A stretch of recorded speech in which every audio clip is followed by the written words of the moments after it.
Hello, this is Tristan from heartratemonitor.co.uk, and this is my short video review of the new Garmin Edge 25. Obviously the first thing that will strike you is the size of the Garmin Edge 25.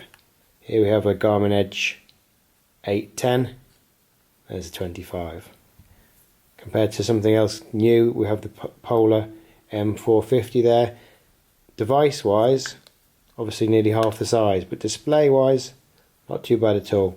It is small, but really once you start using the unit, you'll find that you've got everything you need there in a nice, clear, easy to see display. I'm just going to use the short video review to go through the main features and screens of the Edge 25. And obviously if you have any questions, then please use the contact form to get hold of me, and I'll do my best to answer your questions. Okay, there's two products on the market now in this same case. There's the Edge 20 and the Edge 25. Personally, I would only buy the Edge 25. The Edge 20 doesn't support Bluetooth, so it can't communicate with your smartphone. It doesn't support ANT+, so it can't support heart rate or cadence sensors or internal speed sensors.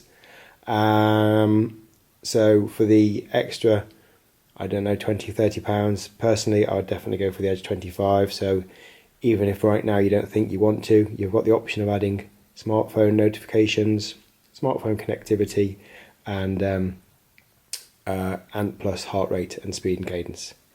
Okay, so this is the Edge 25, which is the unit which is equipped with ANT+ and Bluetooth.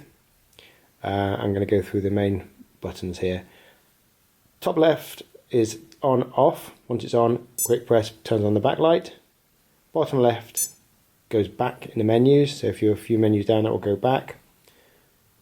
Bottom right scrolls down, and top right is sort of the go button to activate a feature. So I'll just go through the main buttons quickly. History, summary of your recent rides. I'll just choose one. It's Saturday's short mountain bike ride, 11 miles, average speed, calories, average heart rate zone, scent data. This is doing auto laps every 5 miles, I believe. And then back, and back again. Records. Records are your personal records, so if you've done your longest ride, your highest descent, etc. So they're just good motivators, something that Garmin recently introduced, and they're good, they're fun. And then totals here. Totals since I've had the device, so I've only used it 7 times. For 6 hours, and I've done nearly 100 miles. Okay, so that's the history, fairly simple. Courses, believe it or not, this little tiny device can be used for course navigation. So it doesn't have any maps as such. It doesn't hold any mapping data, any map data, but it can take you around a course that you've already ridden or somebody else has ridden. So if you use Garmin Connect and you then download the course into the device, like I've done here. This first one here is a 25-mile square anti-clockwise loop around North Norfolk, and I could just go and ride the course. Obviously it will navigate you to the start. I haven't got a GPS signal here right now. Oh, actually there you go, I have got a GPS signal. It's telling me I'm just a little bit off the start. I need to turn left and go to that circle there, and that's the start of the course. I'm going to stop that.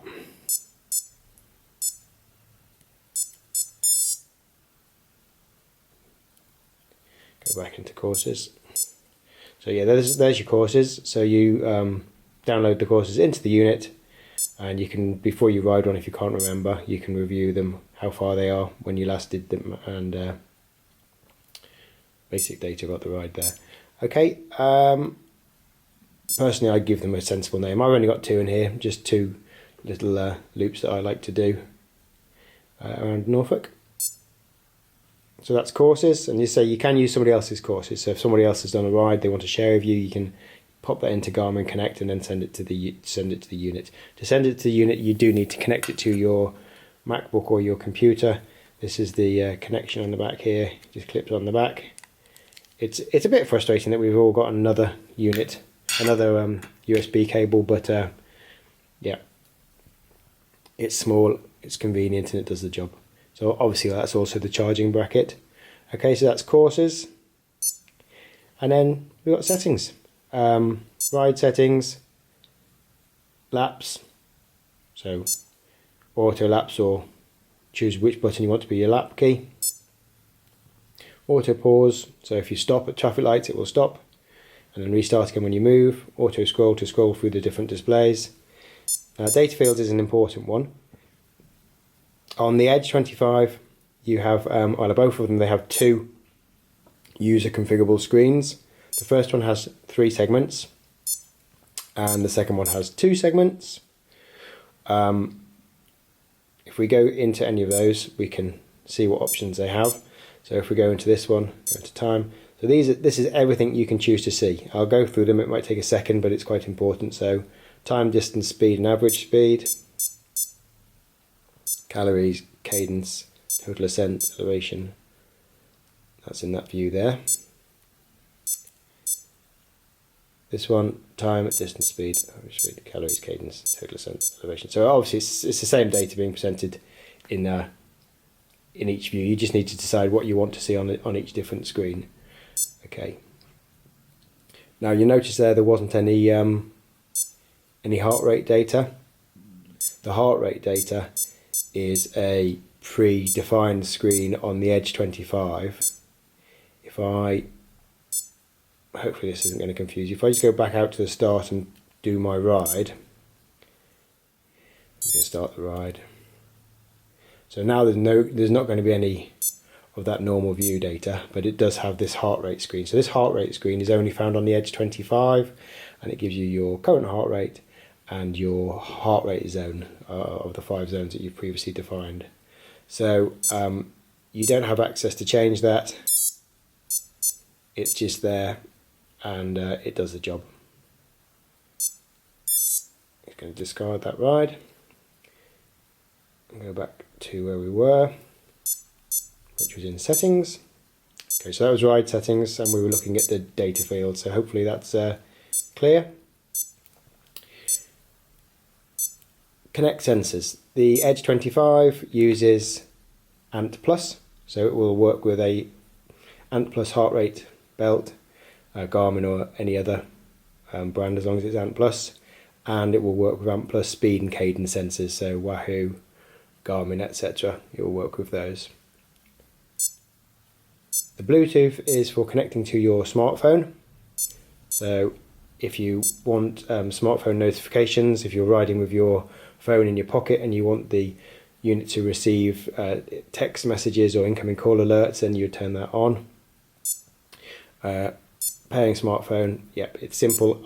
I've never had a problem with the Garmin devices pairing to my smartphones. I use both an iPhone and a Motorola Moto G as my sort of day phones and my test phones, and it works perfectly. And in course options, if you are following a course, it will prompt up to tell you to turn left, turn right.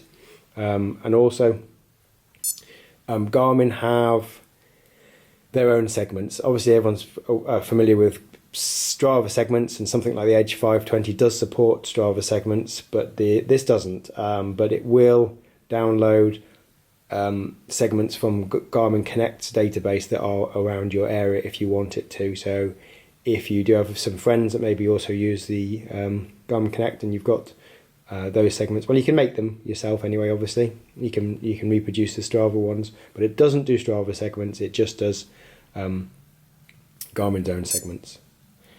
Okay, user profile, obviously self-explanatory, that's where you set up your own details. Alright, so I think that's probably everything I need to say about the Edge 25. Personally, I absolutely love it. I love the size of it. It's dead easy to use. I like the real buttons.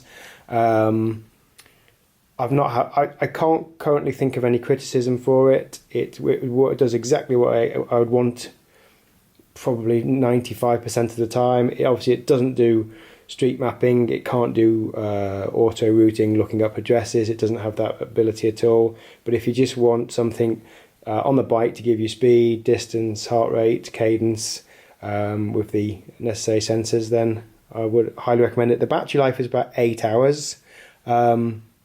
It uses both the standard GPS, which is the one that everybody knows, the one that's owned by the US military, but it also uses GLONASS, which is, I believe, a Russian alternative GPS system.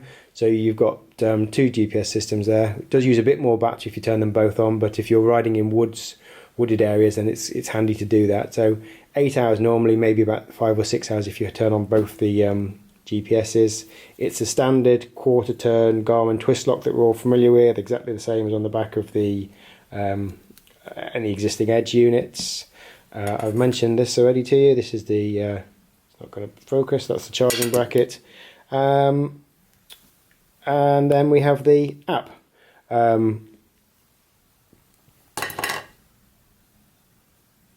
Garmin's app's just been tidied up. I like it a lot, actually. It's nice and clean. There's the ride data for the one we were just looking at in the phone a few seconds ago. And we got a map, and then we can use these tabs across the top to go into more detail. So that's the data page, graphs, speed, heart rate and elevation, and then the laps. That's the auto lap data. Okay, so this is Tristan, heartratemonitor.co.uk, Garmin Edge 25. Highly recommended. So if you can budget for it. Personally, I'd avoid the Edge 20 unless you absolutely know you never want to send the data to your smartphone and you'll never want a heart rate or cadence. Otherwise, go for the Edge 25. Okay, thank you very much for listening. Heartratemonitor.co.uk. Cheers.